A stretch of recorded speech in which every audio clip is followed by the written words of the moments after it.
Hi, my name is Steve Mann, and welcome to Counterpoint B2B. We're a fantastic podcast sponsored by Leadtail. At Counterpoint B2B, I invite some guests on board, and we debate a critical topic within the B2B market space. The goal of such a debate is to genuinely stimulate some conversation, some thought about these topics, and how you can get into the usage of the conversation and the perspectives that are offered by you to better perform your tasks as a marketeer. Does that make sense? So as marketers, we all know that we don't reside in an organizational bubble, right? That to be successful, we need friends in high places or low places, depending on what the case may be. And since the primary objective is to help drive revenue, we have to begin at the top, right? Especially with the finance department. I mean, they hold the keys to the budget. But as marketers, we all know that we don't reside in an organizational bubble. And to be successful, our first and primary alignment needs to be with sales. But who's right? So today I'm joined by Gretchen Hoffman and Nicole Fuselier, and we're going to be talking about such an item.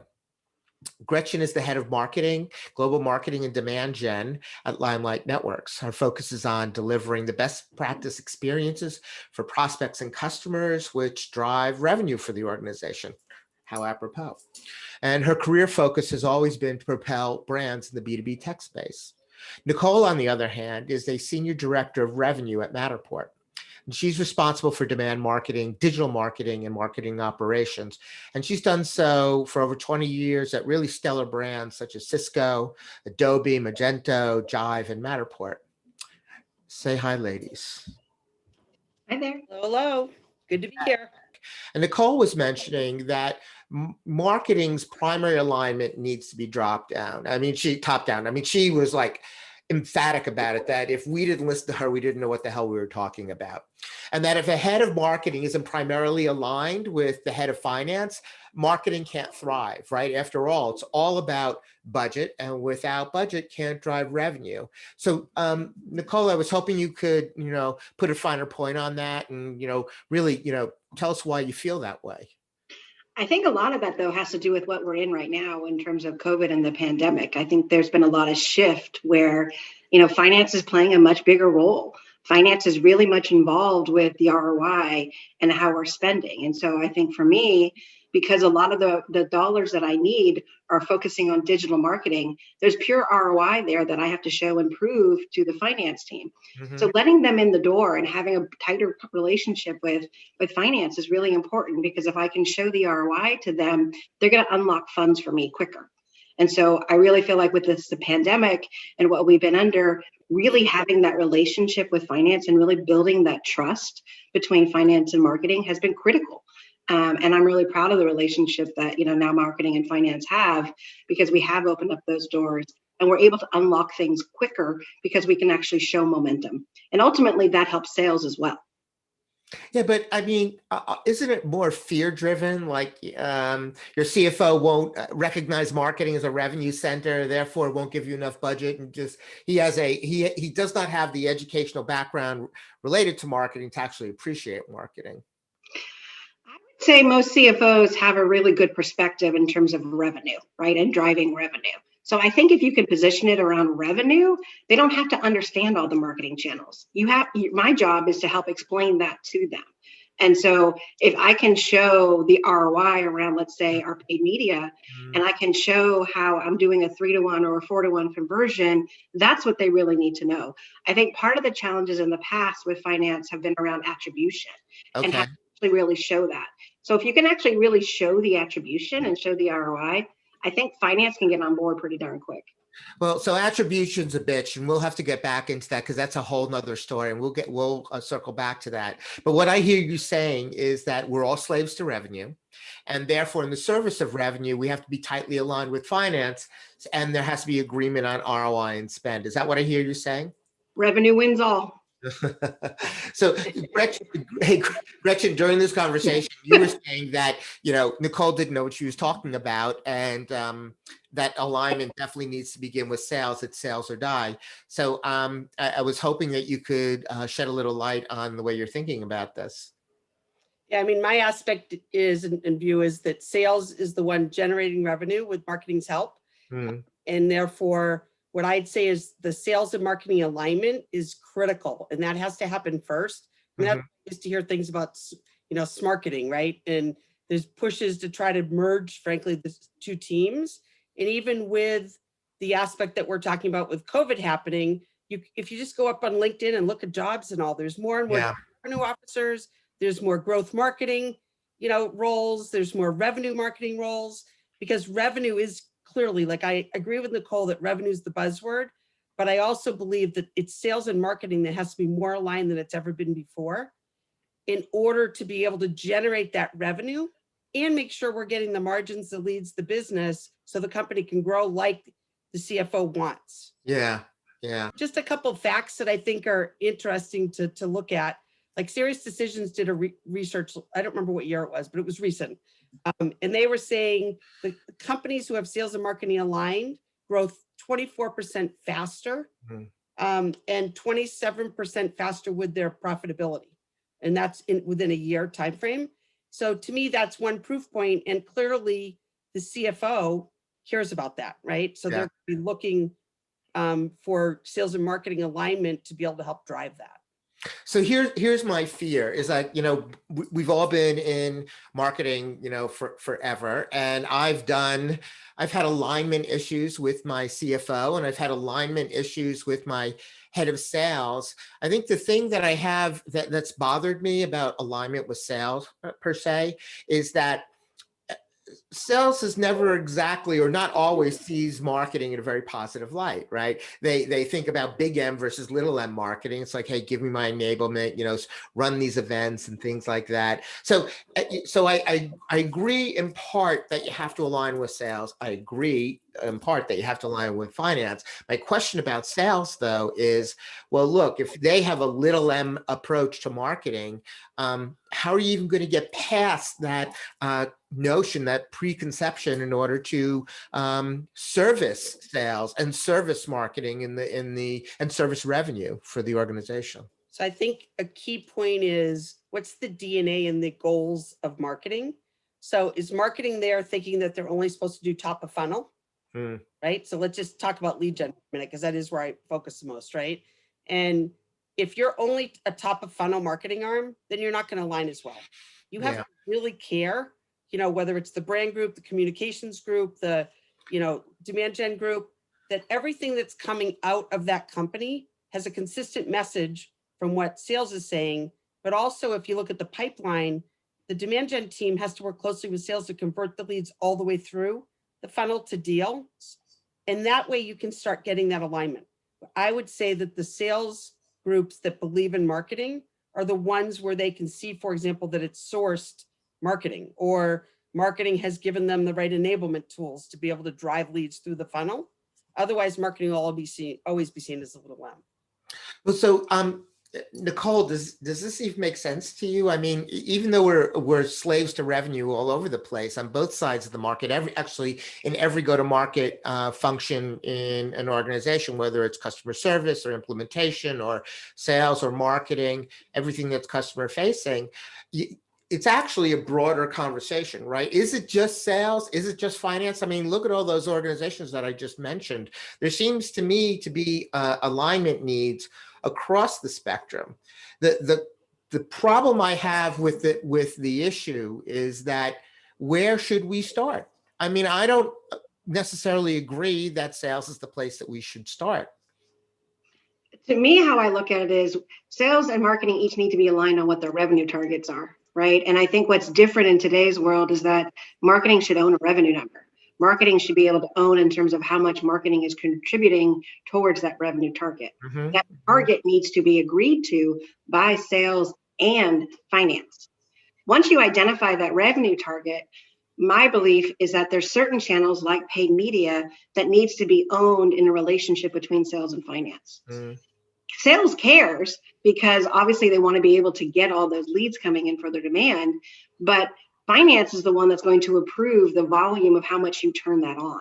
Yeah. So sales being able to understand what type of pipeline I can generate from a digital channel, it's important that finance plays a role in that Yeah. because they want to accelerate and forecast demand as well.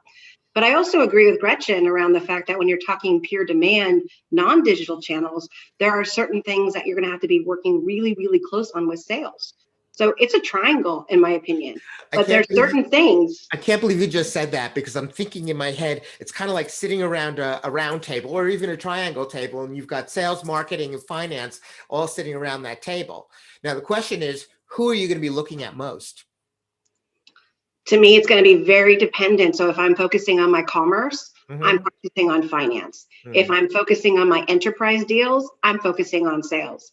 So I don't think it's a specific answer. I Really? think it's if I'm focusing on my commerce and I'm thinking about online sales, which is like pick up the phone, then it's more of a digital play. And I want to have that tighter relationship with finance because I Interesting. want to be able to I want to be able to go fast on that spend. If I'm talking about enterprise, I'm going after target accounts. I need sales to tell me who they care about and Mhm. who's going to make those deals happen. So it's not a one or Yeah. one. The situation isn't so black and white as I guess. So, It's the way so to think of it. are the two of you saying that the alignment is situationally dependent? Yeah. But if that's the case, we started this conversation around budget. And so is alignment on budget situationally dependent? Well, I actually think a budget is aligning to our targets because I don't want to ask for a budget without understanding what my targets are and who my personas that I'm going after. Mhm. So I wouldn't actually say, here's my budget, how much do I need, and then go figure out everything else. I would do it in the opposite order. I'd say, what am I going after? What has proven successful and how am I going to actually achieve it? And then I have to prove it out. So there's a whole bunch of modeling effort that's going to Yeah. help me define what my budget needs to Yeah. be. See, I'd also say that we need to look at where is sales getting their revenue from, right? Like they're going to be able to figure out whether it's which personas, like Nicole's saying, or what industries or whatever it would be. Where are they going to get their um, dollars from? Then marketing needs to look and figure out and work with them on where they need the most help, right? Because they already may have relationships in some of the areas, right? So I think that's really important. The other thing I think that's really important is to look at the fact that, whether you talk to Serious Decisions or you talk other places, but most people are aligned that 50 to 70% of the buying purchase is done before anyone talks to a rep, right?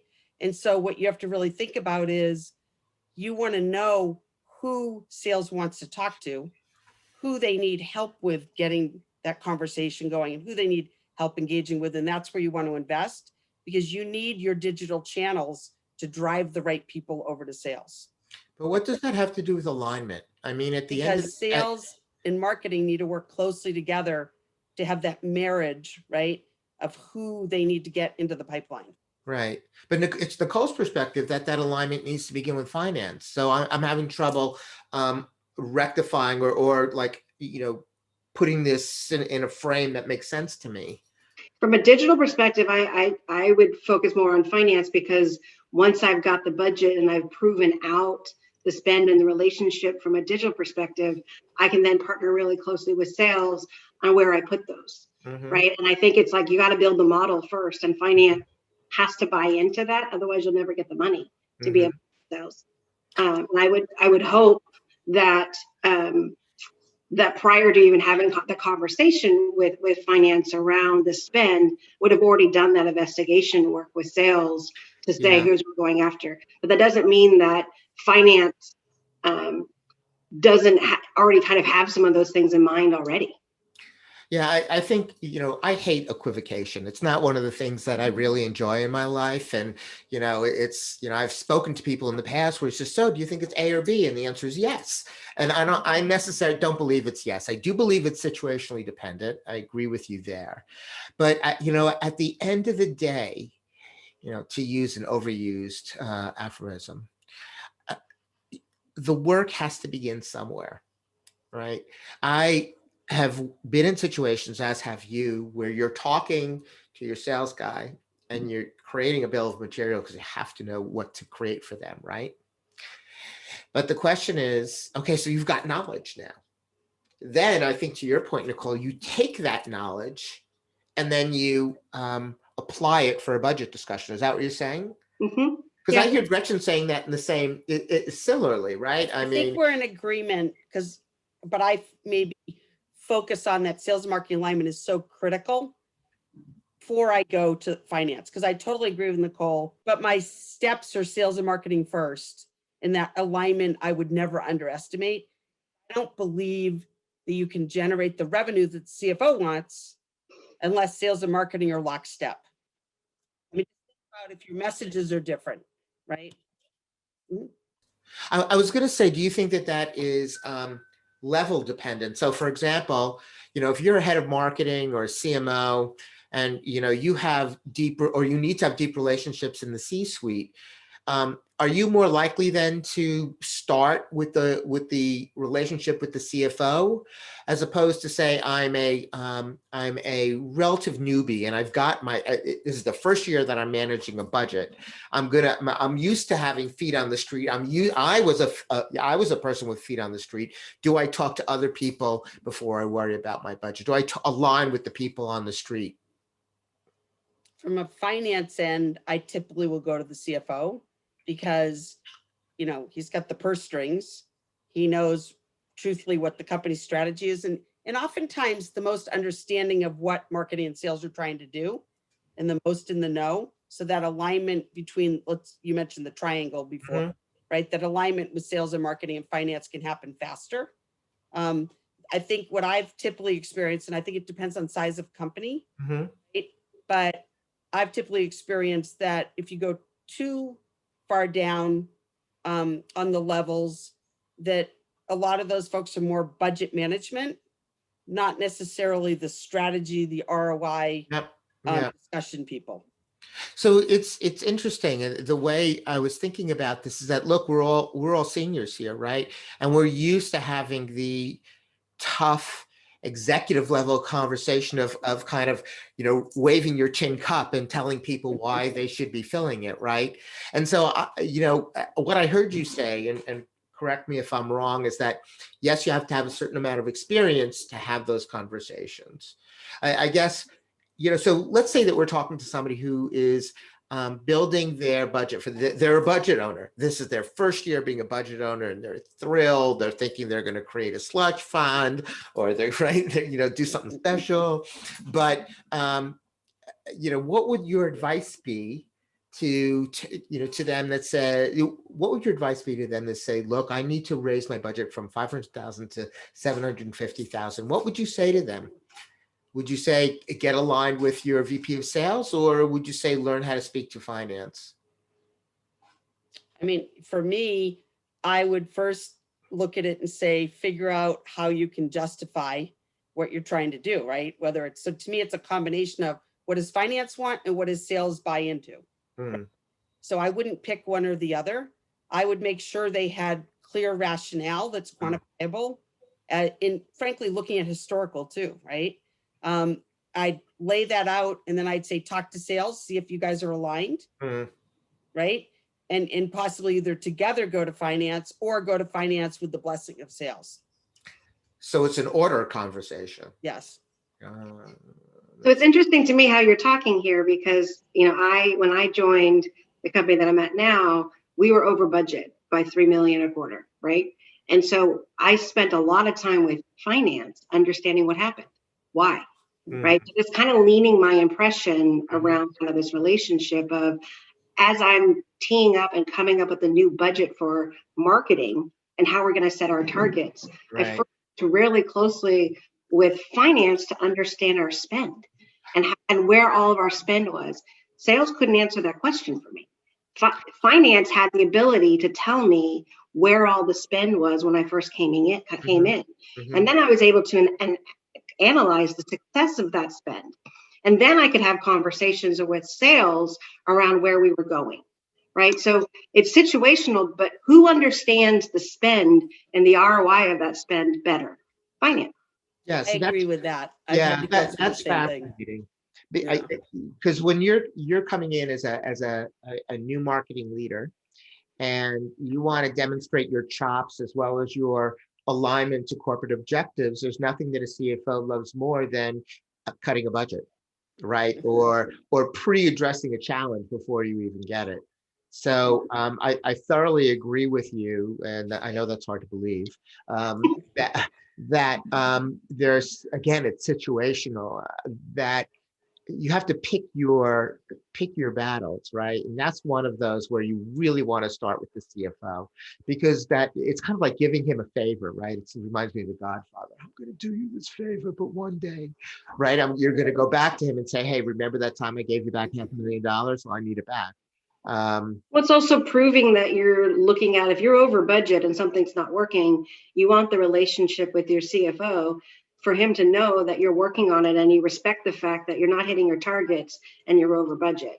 So you have to prove that relationship. I also, if you don't mind kind of going back a little bit, I would also say just because I lean towards finance doesn't mean I'm not tightly aligned with sales, because I fully believe that sales and marketing need to be tightly aligned. But all I'm saying is there are times when it's very, very important that I'm aligned with finance first.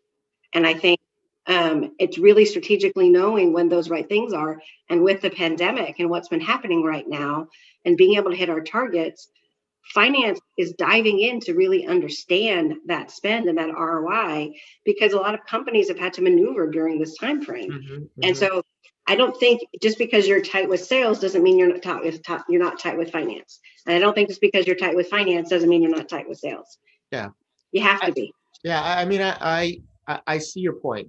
And again, there are a couple of things, there's a couple of vectors that keep popping up in my mind. The first is your level of seniority and the responsibilities that are placed upon somebody based on that seniority. You know, you're going to view the business through a different lens, right? A bit more strategic. You're looking, you're better aligned to the overall corporate objectives. And then there may be times where you are, that same person is so roll up your sleeve that they've got to be focused primarily or begin their alignment with sales. I just want to add a couple things. I mean, I think Nicole and I are very much in alignment from the standpoint of all three need to be involved, right? Finance and sales, and maybe it is situation dependent in terms of where they are. But I just want to add a couple points why I sound so strong about the sales and marketing alignment, because what I look at is a couple things. One is I look at, if you don't have that alignment, right? Things that can happen would be, for example, marketing spending all this money developing content, right? And it may not be what sales needs, so they don't use it. So you can have a huge waste, which of course finance would not appreciate, right? Or marketing can spend all this time creating all these leads, which are the wrong leads, or sales doesn't follow up on them because, for example, maybe the SDRs, sales development reps, are not comped on, following up on those leads for leads. Maybe they have to be self-generated. So my point is only to say there has to be alignment on, whether it's the comp plans, whether it's the goals of what leads are coming out, whether it's the messaging that's coming out about your brand, whether it's the content that's coming, so that everyone's lockstep and you're reinforcing each other. And to me, finance cares about that. Otherwise, their ROI is going to be lousy and the revenue is going to be lousy. Yeah. So that's why I feel like it really is all three is codependent. What you'd say when it's three of them, I'm not sure, but they all have to work together. Yeah, there's definitely a codependency. The question is, in any strategy, you've got to begin somewhere, right? Yeah. That if you decide that you're going to try to do it all, it will all fail, right? So we're saying, number one, it's situationally dependent. So the first skill that somebody needs is to identify those situations. So the second is to map a strategy and set of tactics to that situation. And I think that therein lies the rub, right? Knowing knowing how to identify the situation and knowing what to do with those situations is something that you get better as you become an older marketeer, more experienced marketeer. Is that something that you feel is you can get behind? Yep, I think that's fair. Yeah. So what, kind of getting towards the end here. So what would your recommendations be to, that first time budget owner?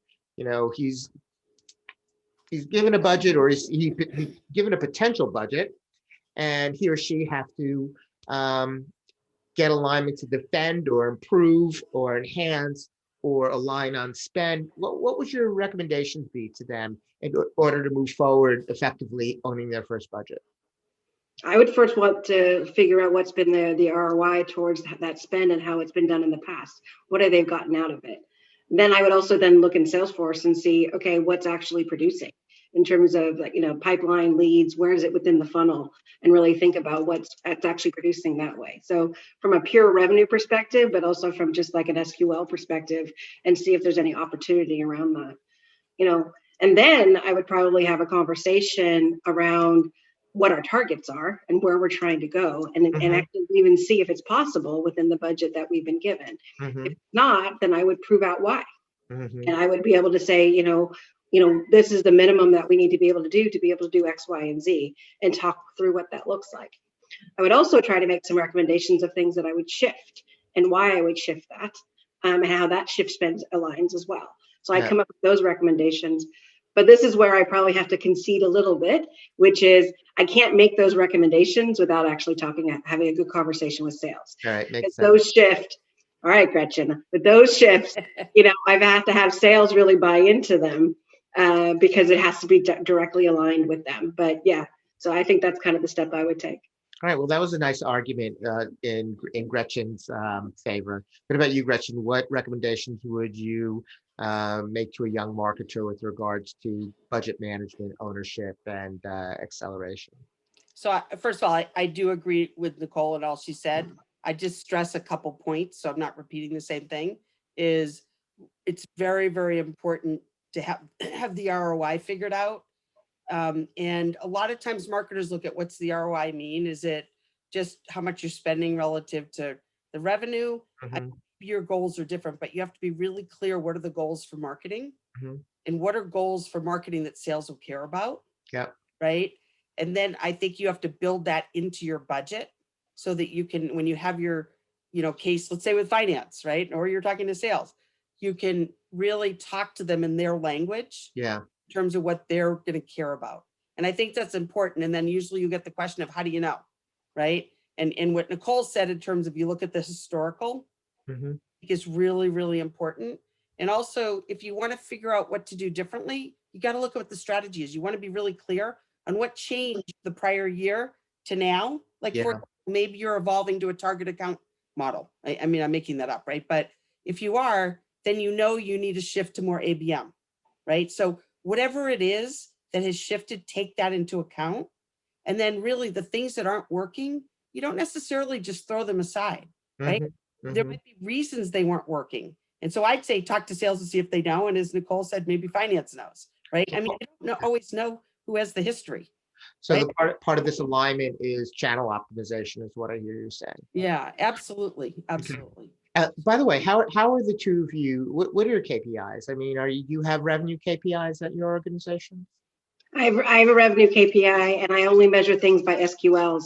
And to me, SQLs means there's an opportunity assigned.